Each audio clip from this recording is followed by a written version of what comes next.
সবাইকে আসসালামু আলাইকুম। আজকে আমি মুন্সিগঞ্জের এই স্থানে আসতে পেরে আমার কাছে খুব ভালো লাগছে এবং আমাদের সাথে আজকে যে একজন মহান ব্যক্তিত্ব খ্যাতনামা সঙ্গীত শিল্পী ফেরদৌস ওয়াহিদ ভাই উনি আছেন। ছোটবেলা থেকে আমি ওনার খুবই ভক্ত এবং শুধু আমি নয়, আমার পরিবারের সবাই অ্যাকচুয়ালি ওনার ভক্ত এবং খুব ভালো লাগছে যে আজকে একই গাড়িতে করে ঢাকা থেকে এখান পর্যন্ত এসেছি। সেটা আমার জন্মদিনে একটা চরম প্রাপ্তি ছিল এবং কাজী হাসান ভাই সোনারং তরু ছায়ার উনি যে একজন খুব বড় সংগঠক এবং উনি যে সব অসম্ভবকে সম্ভব করতে পারেন এটা আমি ওনার মাঝে দেখেছি অ্যাকচুয়ালি। এবং আজকে আপনাদের মাঝে আজকে এই স্কুলে আসতে পেরে আমার কাছে খুবই ভালো লাগছে।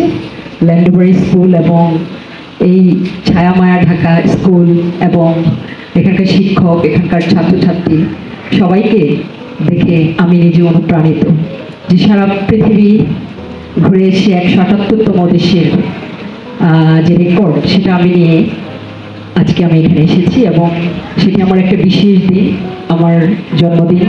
এই দিনে আমার বাবা মা আমাকে পৃথিবীতে এনেছেন এবং আজকে এখান থেকে আমার বাবা মায়ের প্রতি আমি শ্রদ্ধা জানাই এবং আমি শ্রদ্ধা জানাচ্ছি এদেশের সকল শহীদ মুক্তিযোদ্ধাদের যাদের রক্তের বিনিময়ে আমরা একটি স্বাধীন বাংলাদেশ পেয়েছি। এই লাল সবুজের পতাকা আমি পেয়েছি, যেই পতাকাটি আমি সারা পৃথিবীতে অ্যাকচুয়ালি উড়াচ্ছি, সেই পতাকাটি আমি আজকে নিয়ে এসেছি। তারপর আমি আপনাদের সাথে আমার গল্প শেয়ার করব।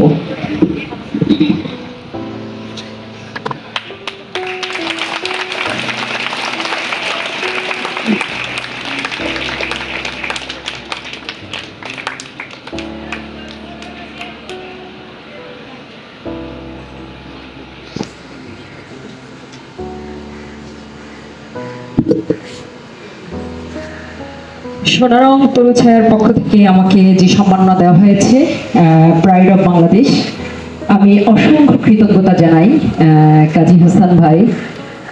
উনি যে আমার এই জার্নিকে উনি সম্মাননা দিয়েছেন এবং আপনাদের ল্যান্ডোবারি স্কুলের প্রাঙ্গণে আজকে আমি দাঁড়িয়ে আছি এবং স্কুলের প্রধান শিক্ষক ছাত্রছাত্রী সবাইকে আমি ধন্যবাদ জানাচ্ছি আমাকে এই সম্মাননায় সম্মানিত করার জন্য।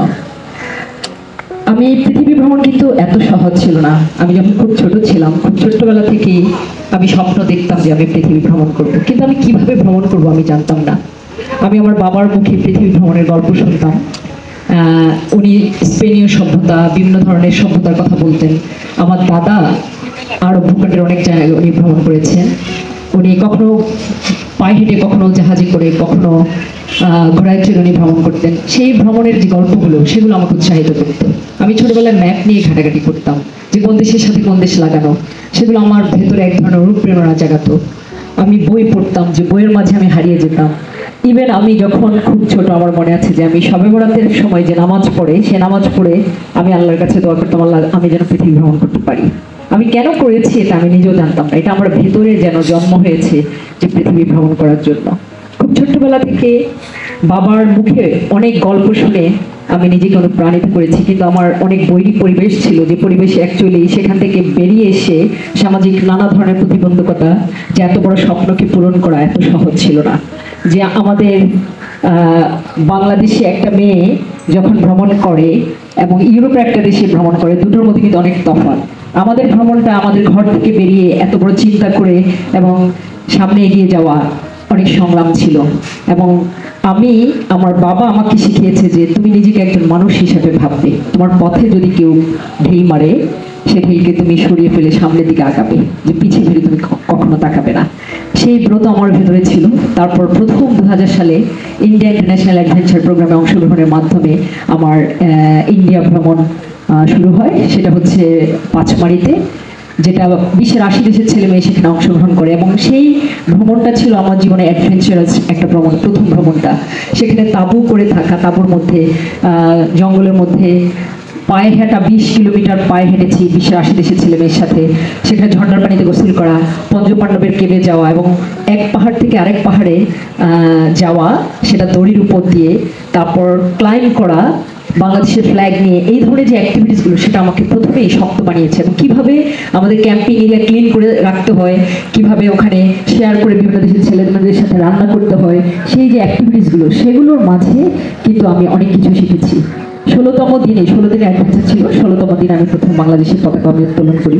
তখন আমার ভিতরে এক ধরনের অনুপ্রেরণা জাগে যে এই দেশের পতাকা, আমি লাল সবুজের পতাকা আমি সারা পৃথিবীতে আমি নিয়ে যাব।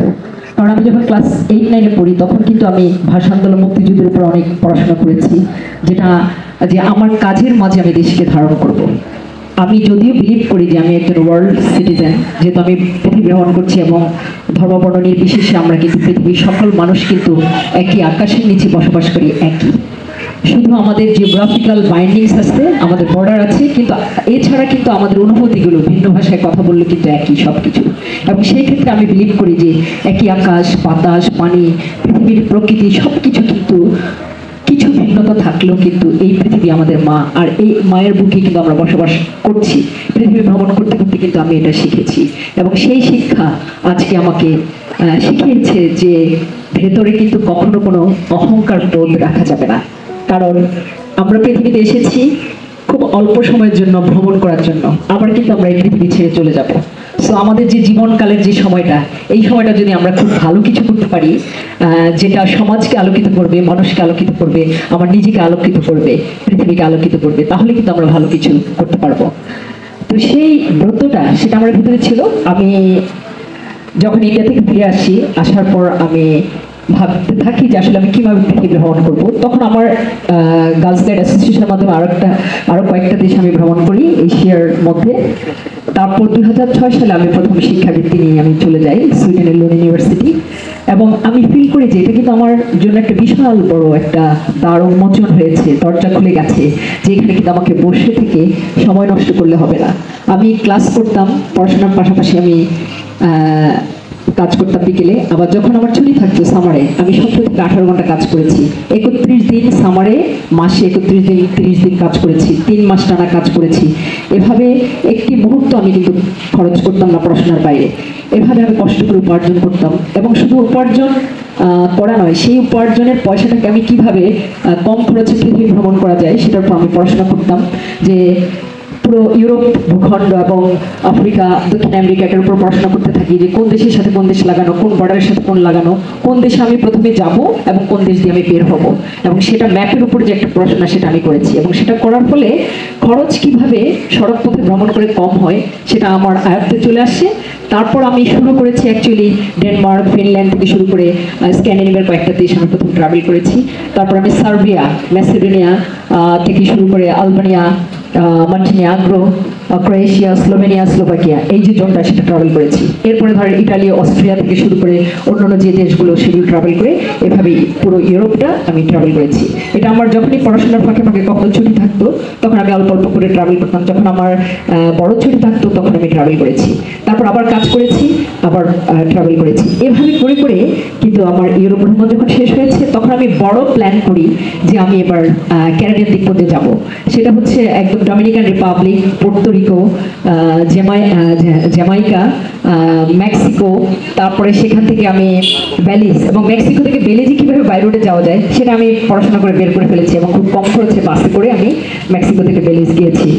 শুধু বাই রোডে যাওয়ার সৌন্দর্য হচ্ছে খরচ কম হয়, কিন্তু দেখতে অনেক কিছু, ওই দেশের প্রকৃতি, ওই দেশের মানুষ, কালচার, হয়তো রাস্তা দিয়ে একটা মানুষ হেঁটে যাচ্ছে, সে কীভাবে যাচ্ছে, তাদের ট্রেডিশনাল ড্রেস পরে, সেটা কিন্তু চোখের মধ্যে ধারণ করে নিয়ে আসা। তারপর নতুন একটা গ্রামে বা কিংবা কোনো শহরে সূর্যোদয় বা সূর্যাস্ত হচ্ছে, সেটা দেখার যে অনুভূতি, যে সৌন্দর্য, সেটা আসলে বলে কিন্তু বোঝানো যাবে না। যখন আমি সেখান থেকে ফিরে আসি তারপর আমি ট্রাভেল করতে থাকি দক্ষিণ আমেরিকা। দক্ষিণ আমেরিকার টানা 12 দেশে আমি ভ্রমণ করেছি। সেটা 4 মাস আমি ট্রাভেল করেছি। দক্ষিণ আমেরিকার আমি শুরু করেছি কলম্বিয়া থেকে, ইকুয়েডর, পেরু, বলিভিয়া, চিলে, আর্জেন্টিনা, উরুগুয়ে, প্যারাগুয়ে, সেই অ্যামাজন পর্যন্ত। কিন্তু সেখানে যে এক্সাইটিং ঘটনা ঘটেছে, বাসে করে 54 ঘন্টা, 58 ঘন্টা, কখনো 50 ঘন্টা ট্রাভেল করেছি, মাইলের পর মাইল।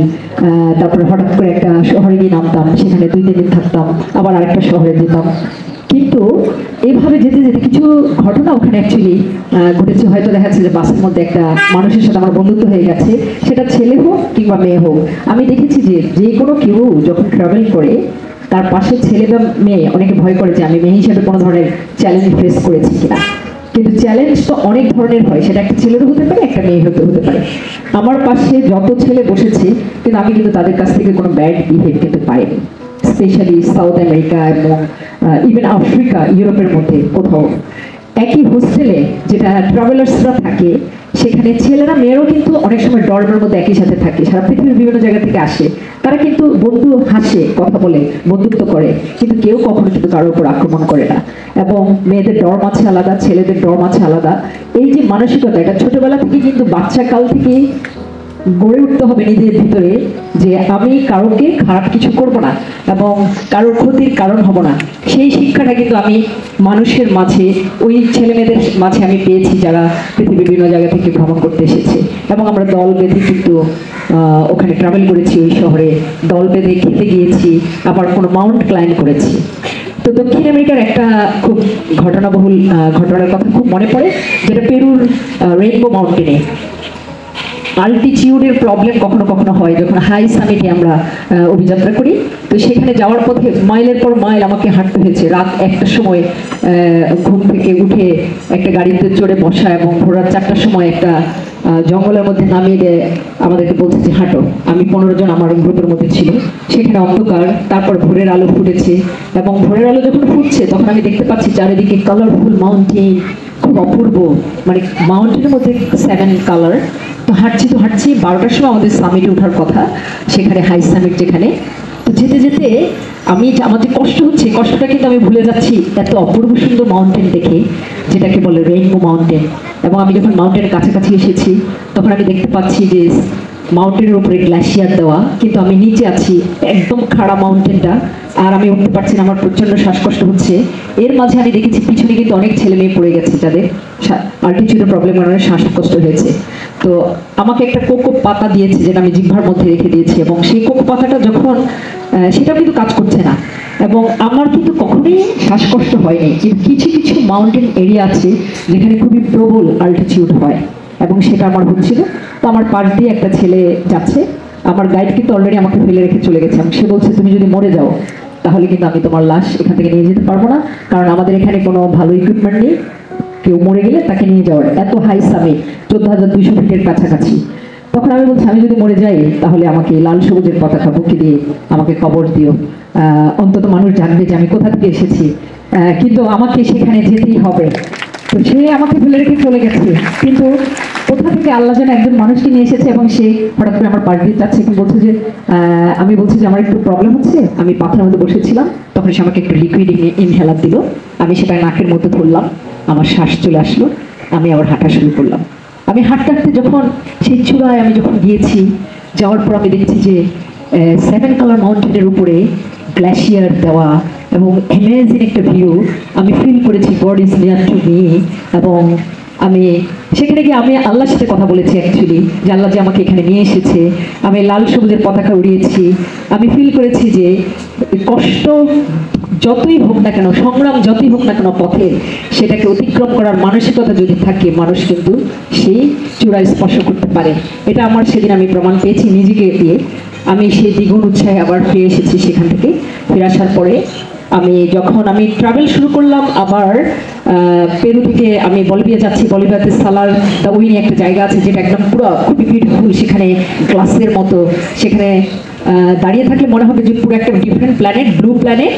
সেখানে আমি দাঁড়িয়েছিলাম, আমার পায়ের পাতা পর্যন্ত পানি ছিল, চারিদিকে কিন্তু পানির নিচে কিন্তু সল্ট, পুরা লবণের খনি, যেটা মাইলের পর মাইল, এবং সেটার মধ্যে এক একটা জায়গার মধ্যে একটু হ্রদের মতো হয়ে আছে। বিকেলে যখন সূর্য অস্ত যায় তখন এই ধরনের কালারটা সেখানে দেখা যায়।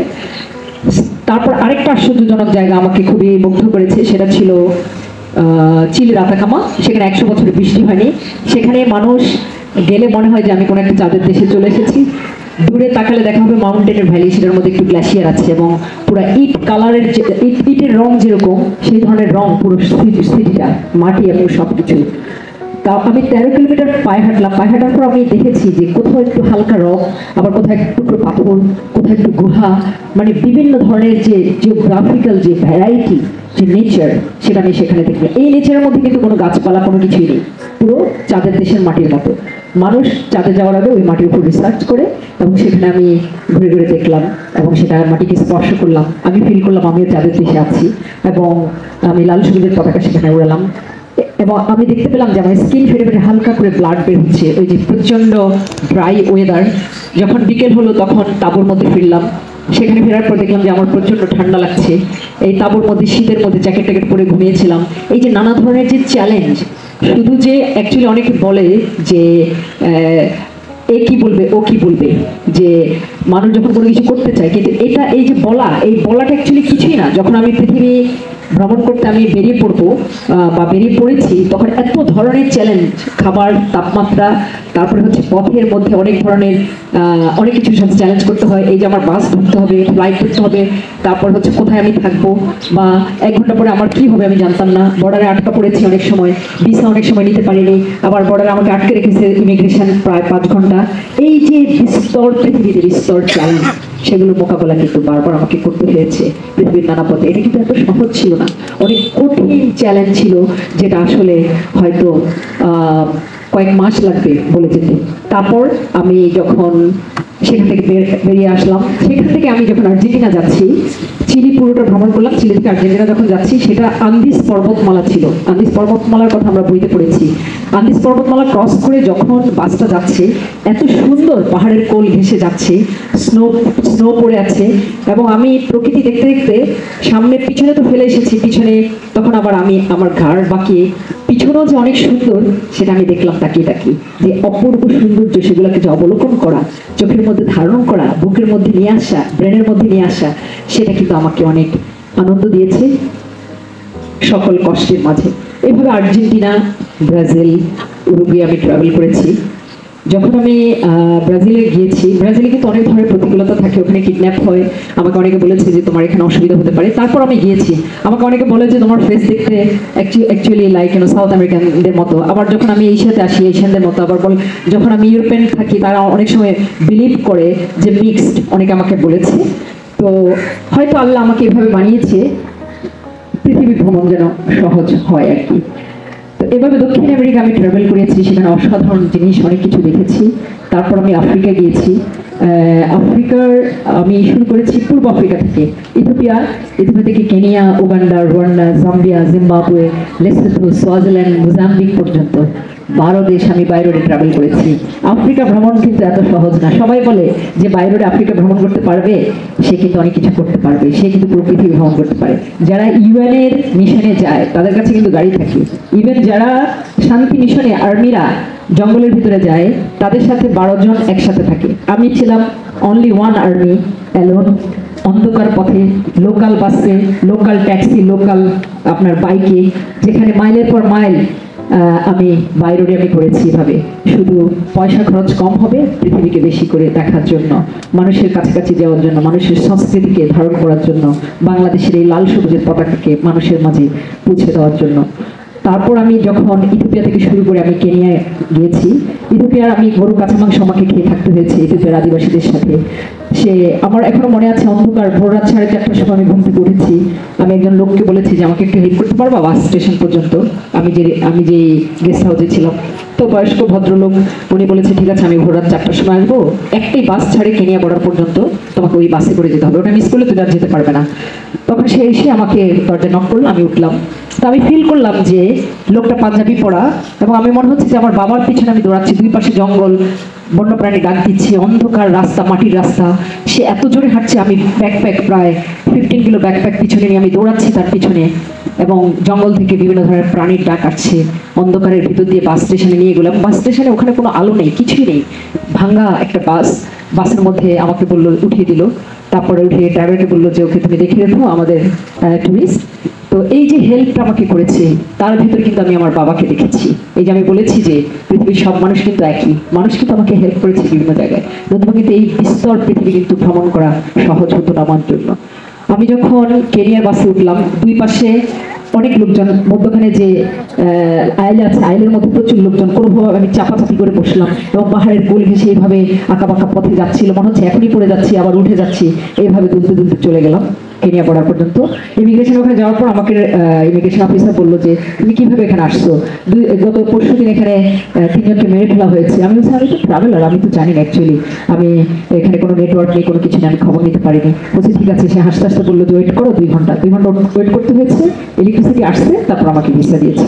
আমি কিন্তু দূর থেকে দেখতে পাচ্ছি যে কেনিয়ার কথা করছে, ইমিগ্রেশনের এই পার থেকে ওই পারে। এই যে অনুভূতিটা, একটা দেশের বর্ডারে দাঁড়িয়েছি আর একটা দেশে সূর্যোদয় উঠছে, সূর্য অস্ত যাচ্ছে এবং ওই দেশের পতাকা দেখা যাচ্ছে, এই যে অনুভূতিগুলো, এগুলো কিন্তু অন্যরকম। এগুলো আসলে ট্রাভেল না করলে বোঝা যাবে না। যখন আমি বর্ডার ক্রস করে পায়ে হেঁটে আমি ওখানে গেলাম, ওখান থেকে দৌড়ে অনেক মানুষ চলে আসলো, এসে আমাকে বললো যে আমি ফ্লাইটটা একটু ধরে একটা ছবি তুললাম ওখানে বর্ডারের মধ্যে ক্রস করার পরে। এবং ইমিগ্রেশন অফিসাররাও তারা বলছে যে আমাদের সাথে একটা ছবি তোলো, আমাদের কথা কিন্তু তুমি তোমার ইতিহাসে রাখবে, তোমার এই জার্নির ইতিহাসে। ওখানকার অফিসাররা খুব ভালো ছিল। তারপর আমাকে কেনিয়ার লোকজন বললো তোমাদের ক্রিকেটকে আমরা খুব পছন্দ করি। কেনিয়ার লোকজন কিন্তু খুবই ভালো। গাড়িতে যখন উঠলাম, বাস ড্রাইভার অনেক হেল্প করলো। হঠাৎ করে একটা জায়গায় নামাজ পড়ানোর জন্য দাঁড়ালো, তারপর একটা ক্যানেলের পাশে ঘাসের মধ্যে সবাই নামাজ পড়লো, আমিও সেখানে নামাজ পড়লাম। মানে তাদের যে কালচারটা, সেই কালচারটাকে দেখতে দেখতে কিন্তু আমি ওখানকার রাজধানী পর্যন্ত গেলাম। এভাবে কেনিয়া থেকে উগান্ডা, রুয়ান্ডা পর্যন্ত আমি গেলাম। উগান্ডা থেকে রুয়ান্ডা যাওয়ার পথে আমি বাস অ্যাক্সিডেন্ট হয়েছে, কিন্তু পথের মধ্যে যে অপূর্ব সুন্দর প্রকৃতি। উগান্ডাতে আপনারা জানেন যে নীল নদের প্রথম যে উৎস সেটা কিন্তু উগান্ডাতে রয়েছে, এবং নীল নদীর যে উৎস সেখানে আমি গিয়েছি, জিঞ্জা যেটা, এবং ভয়ানক একদম পথ অতিক্রম করে সেখানে যেতে হয়েছে। কিন্তু আমার মনে হয়েছে আমি যাবো ওখানকার পানি স্পর্শ করব, যেখানে নীল নদের উৎস, সেখানে পতাকা ধরে একটা ছবি তুলবো, সেটা আমার জন্য একটা মেমোরি হয়ে থাকবে। একটা বাইকে করে গ্রামের ভিতর দিয়ে জঙ্গল পেরিয়ে আমি গিয়েছি সেখানে, এবং সেখানে যেতে যেতে দেখেছি যে বাচ্চারা খুবই মিজারেবল কন্ডিশনে আছে। আমি কিছু ড্রাই বিস্কিট, খেজুর নিয়ে গেছি, বাচ্চাদেরকে সেটা দিয়েছি। আমার ব্যাগের মধ্যে যে জামা কাপড় ছিল সেগুলো পথে বিলি করতে করতে কিন্তু আমি চলে এসেছি, কারণ আমার কাছে খারাপ লেগেছে। অনেক বাচ্চাদের গায়ে কিন্তু জামা কাপড় নেই এবং তাদের অনেক ফুটো জামা কাপড়ের মধ্যে। আমার মনে হয়েছে যে আমি যদি কিছু নিয়ে আসতে পারতাম তাদের জন্য আরও কিছু, তাহলে তাদেরকে দিয়ে যেতে পারতাম। ওই দুর্গম জায়গাগুলো যখন আমি দেখেছি তখন আমার চোখে পানি এসেছে যে মানুষের বসবাস, মানুষ সেখানে করছে। সভ্যতা থেকে কিন্তু তারা অনেক দূরে, যেখানে তারা বসবাস করছে। এভাবে আমি উগান্ডা, রুয়ান্ডা থেকে আমি তানজানিয়া পর্যন্ত এসেছি। আমি জাম্বিয়া থেকে যখন জিম্বাবুয়েতে যাচ্ছি, জাম্বিয়াতে যাওয়ার পথে জাম্বিয়া ট্রাভেল করতে করতে আমি গেলাম। জাম্বিয়াতে আমি স্টে করেছি। আমার 99তম দেশ ছিল জাম্বিয়া। জিম্বাবুয়ে আমার 100তম দেশ। আমি জাম্বিয়া থেকে জিম্বাবুয়ে পায়ে হেঁটে ভিক্টোরিয়া জলপ্রপাতের উপরে আমি আমার 100তম দেশ করেছি, এবং সেখানে একটা ব্রিজ ছিল জলপ্রপাতের উপরে। সেই ব্রিজের উপরে একটা দণ্ড ছিল যেখানে লেখা ছিল যে তুমি এক পা আমি এখানে দিয়েছি জাম্বিয়াতে, আরেক পা ছিল আমার জিম্বাবুয়েতে। এবং সেখানে অনেক সাংবাদিকরা ছিল, তারা সেখানে বিশাল বড় করে আমাকে নিয়ে ফিচার স্টোরি করেছে। এবং এটা দেখে জাম্বিয়া সরকারের গভর্নর আমাকে ডেকেছে এবং ওখানে একটা সম্বর্ধনা আমাকে দিয়েছে। আমি একজন মানুষ, আমি ফিল করেছি যে আমি একা নই। এই লাল সবুজের পতাকা এবং 18 কোটি মানুষ তখন আমার সাথে ছিল।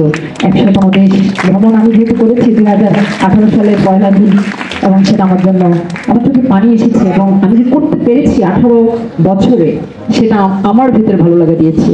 তারপর ওখানে আমাকে ফ্ল্যাগ গালুবতি দিয়েছে জাম্বিয়া সরকারের গভর্নর, এবং উনি বলেছে তুমি শুধু বাংলাদেশের নও, তুমি আফ্রিকার, তুমি সারা পৃথিবীর, তুমি আজকে ইতিহাস সৃষ্টি করেছো এখানে আমাদের আফ্রিকার মানুষের মাঝে তুমি থাকবে। সেই ভালো লাগা নিয়ে আমি আবার শুরু করেছি অভিযাত্রা বতসোয়ানা থেকে সাউথ আফ্রিকা। সাউথ আফ্রিকা অনেক ভয়ঙ্কর, সেখানে মানুষ আমাকে হেল্প করেছে। একটা মহিলা ছিলেন ইতু বেলেন, সে আমাকে হেল্প করেছে। সে আমার মুখের মধ্যে কালো কাপড় বেঁধে আমাকে হোস্টেল পর্যন্ত পৌঁছে দিয়েছে, যেন আমাকে কিডন্যাপ যারা করে বাস স্টেশনে তারা যেন আমাকে না দেখতে পায়, এবং এই হেল্পগুলো আমি পেয়েছি। এইভাবে আফ্রিকা যখন আমার ট্রাভেল শেষ হলো, তারপর আমি শুরু করেছি পশ্চিম আফ্রিকা ভ্রমণ। পশ্চিম আফ্রিকা ভ্রমণ আরও ভয়ঙ্কর ছিল। 15 দেশ 4 মাস আমি ট্রাভেল করেছি। পশ্চিম আফ্রিকার সেই ওয়েস্টার্ন সাহারা, যেটা পশ্চিম সাহারার কথা আমরা শুনেছি, যেটা মরক্কোর পরে, সেটা পরে হয়েছে মরিতানিয়া। মরিতানিয়া থেকে সেনেগাল, গিনি বিসাও, গাম্বিয়া, গিনি কোনাক্রি, ঘানা, টোগো, বেনিন, নাইজেরিয়া পর্যন্ত আমি ট্রাভেল করেছি, এবং সেখানে অসাধারণ অনেক কিছু দেখেছি।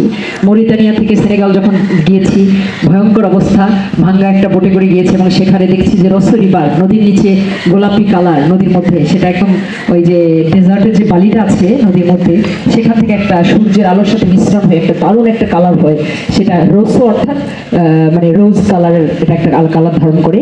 সেখান থেকে যখন বর্ডার ক্রস করছি অনেকগুলো ছেলে মেয়ে আমার কাছে চলে এসেছে, একটু ঝামেলা করার চেষ্টা করেছে, কিন্তু সেটাকে আমি অতিক্রম করে আমি যখন সেন্ট লুইতে গিয়েছি অন্ধকার, এবং সেখানে আমি পায়ে হাঁটছি বাস স্টেশন খোঁজার জন্য। সেখানে যাওয়ার পর আমার প্রচুর খিদা লেগেছে, দেখছি যে একটা মাটির চুলার মধ্যে কিছু মাংস পোড়াচ্ছে। আমি সেখানে গিয়ে দাঁড়ালাম, দাঁড়িয়ে বললাম যে আমার কাছে পয়সা আছে, আমি কিছু পয়সা দেবো, আমার অনেক ক্ষুধার্ত, আমি কি কিনতে পারি কিনা। তখন সে আমাকে একটা পাতার মধ্যে কয়েক টুকরা মাংস দিল, এবং আমার ওই ক্ষুধার্ত পেটে ওই মাংসটুকু চিবিয়ে শুধু রসটা খেয়েছি, আর মাংসটা আমি খেতে পারিনি। তারপর আমি এটা খেয়ে তারপর আমি বাসে উঠেছি। ওঠার পর অন্ধকারের ভিতর দিয়ে মাইলের পর মাইল সে জার্নি করে আমি ওদের যে রাজধানী ঢাকার সেখানে গিয়ে পৌঁছেছি। তোমরা কৃতদাসের ইতিহাস হয়তো শুনেছ যে আফ্রিকার মানুষদেরকে কিন্তু কৃতদাস হিসাবে আজ থেকে বহু বছর আগে নিয়ে যেত, এবং তাদের উপর অনেক অত্যাচার করা হয়েছে। এবং সেই যে কৃতদাসের যে ইতিহাস সেটা তাদের একটা মিউজিয়াম ছিল, সেখানে আমি দেখেছি। সেখানে দেখে আমি কেঁদেছি যে মানুষ কীভাবে অত্যাচারিত হয়েছে আজ থেকে হাজার হাজার বছর আগে, শত শত বছর আগে। তখন তাদেরকে দিয়ে নানা ধরনের কাজ করানো হতো। বর্ণবাদ যেটা ছিল সেটা ওখানে গেলে বোঝা যাবে যে কিভাবে সাদারা কালোদেরকে কিভাবে আক্রমণ করেছে বা তাদেরকে অ্যাবিউজ করেছে, সেই ইতিহাসগুলো সেখানে রয়েছে। তো এই যে হিস্ট্রিকে জেনেছি যে আসল যে জিনিসটা আসলে পৃথিবীতে কি হচ্ছে, কি হয়েছে ইতিপূর্বে, এখন কি হচ্ছে, বা হয়তো অনুমান করছি যে কিছু হয়তো আরো হতে পারে এখান থেকে, তো সেটা ধারণা আমি অর্জন করেছি। এভাবে আমি যেতে যেতে গাম্বিয়াতে যখন গিয়েছি, গাম্বিয়া থেকে বর্ডার ক্রস করতে পারিনি, রাত 9:30। তখন আমার সাথে পথে একটা ক্যাপেলের সাথে দেখা হয়েছে, এবং তারা আমাকে বলেছে যে তোমার যদি কোনো অসুবিধা হয় আমাদের কাছে চলে এসো। আমি বর্ডার ক্রস করতে না পেরে আমাকে ইমিগ্রেশন অফিসার বলছে তুমি যেতে পারবে না, তুমি গেলে কিন্তু তোমার এখানে প্রবলেম হতে পারে। আমি সেই আদিবাসী ফ্যামিলির সাথে আমি ছিলাম, এবং তারা আমাকে থাকতে জায়গা দিয়েছে তাদের ঘরের মধ্যে। একই পাত্রের মধ্যে খাবার সবাই খায়, হাতে মানে সবাই একই হাত দিয়ে একটা বলের মধ্যে সবাই খায়, এবং খেয়েছি সেটা। তো রাত্রে যখন হয়েছে আমি ঘুমিয়েছি, হঠাৎ করে আমার প্রচণ্ড ঠান্ডা লাগছে, এবং আমি মনে মনে ভাবছি যে আমার মা যদি থাকতো তাহলে আমাকে হয়তো একটা কাপড়ের টুকরো এনে দিত আমার গায়ের মধ্যে, আমার ঠান্ডা লাগছে। ঠিক আধা ঘন্টা পরে দেখছি যে আমার রুমের ভিতরে কেউ একজন ঢুকছে, এবং আমি দেখছি যে তাদের বৃদ্ধ মা এসে আমার গায়ের মধ্যে একটা কাঁথার মতো একটা কিছু একটা দিচ্ছে, এবং আমার চোখে তখন পানি এসেছে। আমি ভেবেছি আমি আমার মাকে সে মায়ের মধ্যে আমি খুঁজে পেয়েছি। আসলে পৃথিবীর সব মাই কিন্তু একই। তো এই যে ভালোবাসা, এই যে ধর্মবর্ণ নির্বিশেষে আমরা সবাই একই, সেটা আমি এই মানুষের মাঝে আমি দেখেছি। এভাবে পৃথিবীর পথ আমি অতিক্রম করেছি, পশ্চিম আফ্রিকার অনেক জটিলতা অতিক্রম করছি, ম্যানগ্রোভ জঙ্গল দিয়ে পার হতে হয়েছে আমাকে। তারপর হচ্ছে আমি যখন গিরিগোড়াকৃতে আমি আটকা পড়েছি মধ্যরাত্রি 3টার সময়, হঠাৎ করে আমাদের কারটা বন্ধ হয়ে গেছে। আমি সেখানে প্রায় 3.5 ঘন্টা আমি পায়ে হেঁটেছি জঙ্গলের ভিতর দিয়ে। তো আকাশে তারা ছিল আর চাঁদ ছিল, এবং সেই চাঁদ এবং তারার আলো দেখে দেখে কিন্তু আমি আদিবাসীর ঘরে আশ্রয় নিয়েছি। কারণ ড্রাইভার বলেছে দেখো এখানে কিন্তু অনেক কিডন্যাপিং হয়, তুমি যদি এখানে থাকো তাহলে নানা ধরনের জটিলতা হতে পারে। তারপর পায়ে হেঁটে হেঁটে আমি ওখান পর্যন্ত গিয়েছি। যাওয়ার পর আমি একটা কাঠের টুকরো, আমি 2 দিন খেতে পারিনি, সেখানে আমি শুয়েছিলাম ব্যাকপ্যাক নিয়ে। হঠাৎ করে একটা মহিলা চিৎকার করতে করতে বের হয়ে আসলো, এবং সে আমাকে বললো যে তুমি কোথা থেকে এসেছো। আমার লাল সবুজের পতাকা আমার গলায় বাঁধা ছিল তখন। আমি বলছি আমাকে একটু পানি দিতে পারো। সে বলছে যে আমার এখানে পানি নেই, 6 কিলোমিটার পায়ে হেঁটে পানি আনতে হবে, কারণ আমরা এখানে আসলে আমাদের পানীয় খাবারের ব্যবস্থা নেই। তারপর আমি বলছি একটা অরেঞ্জ আমাকে দাও, তোমার গাছের মধ্যে অরেঞ্জ আছে, হোয়াইট অরেঞ্জ। সেই অরেঞ্জটা আমার জীবনে খাওয়া সবচেয়ে সুস্বাদু খাবার ছিল, কারণ আমি 2.5 দিন পথে পথে আমি খেতে পারিনি, শুধু 1-2টা খেজুর খেয়েছিলাম। এভাবে ওই যে পানি খাওয়ার জন্য 6 কিলোমিটার পায়ে হেঁটে আমাকে যেতে হয়েছে। তারপর আমি এশিয়ার মধ্যে অনেকগুলো দেশ আমি ট্রাভেল করেছি। এশিয়ার মধ্যে যেমন আমার কিরগিজস্তানের আলারচা মাউন্টেনে যখন আমি গিয়েছি, সেখানে এত বিউটিফুল সামিট, একটা আপেল খেয়েছিলাম, কিন্তু সেখান থেকে নামার পথে হঠাৎ করে পা পিছলে পড়ে যে একটা বুনো গাছের সাথে ঝুলেছিলাম। সেখান থেকে আমার ফেলো ট্রাভেলাররা আমাকে রক্ষা করেছে, আমি রক্তাক্ত হয়েছি। আমি গুলির মুখোমুখি হয়েছি জর্জিয়া সনিতি প্রদেশে যাওয়ার সময়। সেখানে আমাদের ট্রাভেলার যে কার্ড ছিল সেখানে গুলি এসেছে, গ্রামবাসী এবং পুলিশ যখন গোলাগুলি করছে ওখানে গিয়ে পড়েছি। আমি পাহাড়ের মধ্যে বুক বিছিয়েছিলাম প্রায় 4.5 ঘন্টা, যখন বন্ধ হয়েছে গোলাগুলি তারপর আবার আমরা আমাদের যাত্রা শুরু করেছি। এইভাবে নানা জটিলতার মাঝে আমি অসাধারণ কিছু দেখেছি। যেমন আমার কাছে খুবই ভালো লেগেছে আইসল্যান্ড খুবই বিউটিফুল। সেখানে জিওগ্রাফিক্যাল যে চেঞ্জ, টেকটনিক প্লেট, সেই টেকটনিক প্লেটের ঘর্ষণের ফলে কি একটা পাহাড় আছে যেটা প্রাচীর চিপড়ে সরে গিয়েছে, সেখানে আমি দাঁড়িয়ে লাল সবুজের পতাকা উড়িয়েছি। সেখানে মান্না লুগার ভ্যালি আছে, সেটা খুব অসাধারণ ছিল। আরও অনেক অসাধারণ জায়গা পৃথিবীতে দেখেছি। নামিবিয়া, পৃথিবীর সবচেয়ে যে আদিম ডেজার্ট রয়েছে সেখানে শুধু ডেজার্টের উপরে মানুষের ঘর বাড়ি, সেটা খুব অসাধারণ ছিল। এভাবে মাইলের পর mile central America, central Africa সেটাতে আমি গিয়েছি। তারপর আমি গুয়াতেমালা, আমাকে গুলি করতে চেয়েছিল ছিনতাইকারী, গুয়াতেমালা যেটা সেন্ট্রাল আমেরিকার মধ্যে। গুয়াতেমালায় যখন সেখান থেকে আমি বেঁচে গেছি, আমি রক্তাক্ত হয়েছি, আমার ফেলো ট্রাভেলার আমাকে হেল্প করেছে। তারপর আমি কিন্তু সেখানকার যে অসাধারণ বিউটি, স্যারোনিগ্রো মাউন্টেন, এই যে ছবিটা পিছনে দেখতে পাচ্ছেন, এটা কিন্তু কোস্টারিকার ছবি। কোস্টারিকার খুবই অসাধারণ একটা বিউটিফুল একটা বিচ ওখানে ছিল, সেগুলো আমি সেখানে আমি গিয়েছি। তো সকল পৃথিবীর সকল ভ্রমণের মাঝে, সকল কষ্ট দুঃখ সংগ্রামের মাঝেই কিন্তু আমি এই 178 দেশ পর্যন্ত ভ্রমণ করেছি। এবং আমার ইচ্ছে যে অবশিষ্ট যে দেশগুলো আছে সেগুলো ভ্রমণ করার মাধ্যমে বাংলাদেশের পতাকাকে আমি উঁচু করে বিশ্বের দরবারে তুলে ধরা। আমি আমার ভ্রমণের মাঝে বিশ্ব শান্তি, ঐক্য, পরিবেশ রক্ষা, এটার জন্য আমি ক্যাম্পেইন করি। আমার পৃথিবীর অনেক জায়গায় আমাকে নিয়ে অনেক বড় বড় ফিচার স্টোরি হয়েছে। সেই ইন্টারভিউগুলোতে আমি সবসময় বাংলাদেশের কথা, বাংলাদেশের ছবি সহ, পতাকা সহ সেখানে নিউজ হয়েছে অনেক দেশের পত্রিকা, সুইডেন পত্রিকার প্রথম পাতায়, নরওয়ের পত্রিকায়, তারপর হচ্ছে ব্রুনাই, মঙ্গোলিয়া থেকে শুরু করে অনেক জায়গায় হয়েছে। তো রিসেন্টলি আমি যে ট্রাভেল করেছি 178তম দেশ, সেটা ছিল পাপুয়া নিউ গিনি, যেটা ওশেনিয়ার মধ্যে পড়েছে। সেখানে অনেক জায়গা আছে যেখানে মানুষকে খায়, এমনও দুর্গম জায়গা আছে যেখানে ভয়ঙ্কর জায়গাগুলো আমি ট্রাভেল করেছি আমার মনের শক্তি, সাহস দিয়ে। এবং আমি চাই যে আমি এই লাল সবুজের পতাকা উড়াতে উড়াতে পৃথিবীর বাকি দেশগুলো যেন ভ্রমণ করতে পারি। আপনারা সবাই আমার জন্য দোয়া করবেন। এবং আমি অসংখ্য ধন্যবাদ জানাচ্ছি সোনারং, তরুছায়া, কাজী হাসান ভাই, ওনার যে অবদান পরিবেশ রক্ষায়, উনি যে গাছ বিতরণ করেন এবং উনি যে পরিবেশ রক্ষার জন্য কাজ করছেন।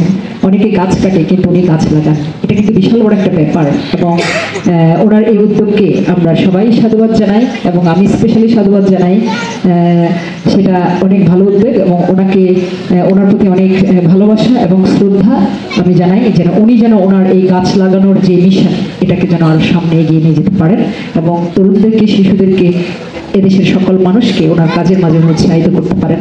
এবং আমরা যারা ভালো ভালো কাজ করার জন্য, দেশের জন্য, দেশকে এগিয়ে নিয়ে যাওয়ার জন্য আমরা সামনে এগিয়ে যাচ্ছি, উনি যে আমাদের উৎসাহিত করছেন, সেটার জন্য ওনাকে অসংখ্য ধন্যবাদ। এবং আমাকে যে সম্মাননা দেওয়া হয়েছে প্রাইড অফ বাংলাদেশ, অসংখ্য ধন্যবাদ সবাইকে। ল্যান্ডবাড়ি স্কুলের সকল শিক্ষার্থী এবং টিচার সবাইকে অসংখ্য ধন্যবাদ। এবং আমার প্রিয় ব্যক্তিত্ব ফেরদৌস ওয়াহিদ ভাই, আপনার প্রতি শ্রদ্ধা।